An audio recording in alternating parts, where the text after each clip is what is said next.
distingue de longs fossés en lacis. C'est la tranchée. Le fond en est tapissé d'une couche visqueuse, d'où le pied se décolle à chaque pas avec bruit et qui sent mauvais autour de chaque abri à cause de l'urine de la nuit.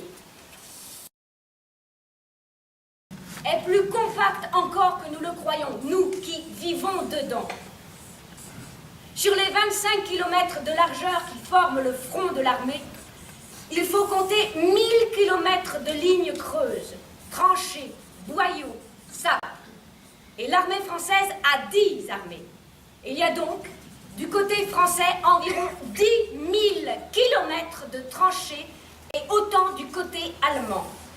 Et le front français n'est à peu près que la 8e partie du front de la guerre sur la surface du monde. Ainsi, parle Cocon, qui conclut en s'adressant à son voisin, « Dans tout ça, tu vois ce qu'on est, nous autres, on a besoin de savoir qu'une chose. Et cette seule chose, c'est que les Boches sont chez nous, enracinés, et qu'il ne faut pas qu'ils passent. Et qu'il faut même qu'ils les mettent un jour ou l'autre, le plus tôt possible, dit le caporal Bertrand. Ritonne sans discontinuer. Tu crois qu'ils s'attaquent? Hasarde une voix. Est-ce que je sais? Répond une autre, brièvement, avec irritation. Les mâchoires sont serrées. On avale ses réflexions, on se dépêche, on se bouscule, on se cogne, en grognant sans parler.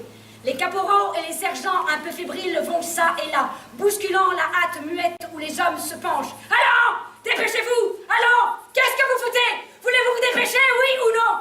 On est prêt. Les hommes se rangent, toujours en silence, la jugulaire du casque au menton appuyé sur leur fusil. Je regarde leurs faces crispées, pâlies, profondes. Ce ne sont pas des soldats. On ne sait pas où on marche. Les yeux clignent, s'aveuglent et pleurent. Devant nous, la vue est obstruée par une avalanche fulgurante qui tient toute la place. C'est le barrage. Il faut passer dans ce tourbillon de flammes et ces horribles nuées verticales. On passe, on est passé, au hasard. J'ai vu, ça et là, des formes tournoyer, s'enlever et se coucher, éclairées d'un brusque reflet d'au-delà. J'ai entrevu des faces étranges qui poussaient des espèces de cris. Tout près de moi, Farfadet, la figure en sang se dresse, me bouscule. On foule des corps mous, dont quelques-uns remuent et changent lentement de place, d'où sortent à la hâte des ruisseaux et des cris.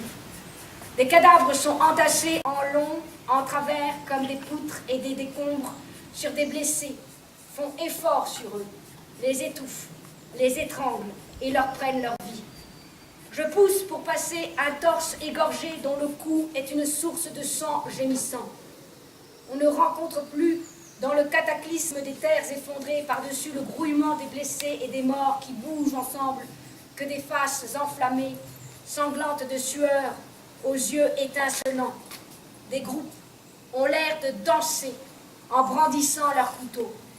Ils sont joyeux.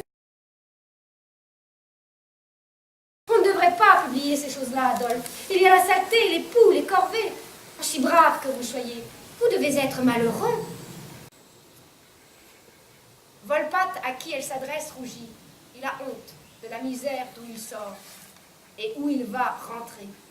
Il baisse la tête et il ment, sans peut-être se rendre compte de tout son mensonge. « Ah non, non, madame, après tout, on n'est pas malheureux, hein, c'est pas si terrible que ça, allez. » La dame est de son avis. « Ah, je sais bien, dit-elle, qu'il y a des compensations. Ça doit être superbe, une charge, hein? Toute cette masse d'hommes qui marchent à la fête. Il faut que les hommes se cherchent. Il faut qu'ils se débarrassent des mauvaises leçons que leur inculquent ceux qui ne savent pas, ou ceux qui ont intérêt à ce que leur ignorance, les uns les autres, leur obscurcisse leur solitude emprisonnée. Il faut regarder les choses au commencement avec calme, précision et sagesse. Se guider non sur des dogmes, mais sur des idées. Non sur des idées abstraites, incompréhensibles, mais sur des idées claires, profondes, vivantes. Avoue que tu ne sais pas bien où tu en es quand tu veilles ainsi, en essayant de voir bouger quelque chose sur la plaine. Tu ne comprends pas, en somme, pourquoi tu es là. Mon ami, il n'y a au fond pas de raison valable pour que tu sois là. Naturellement, nous sommes dans cette heure pris dans un engrenage. Il faut continuer et vaincre.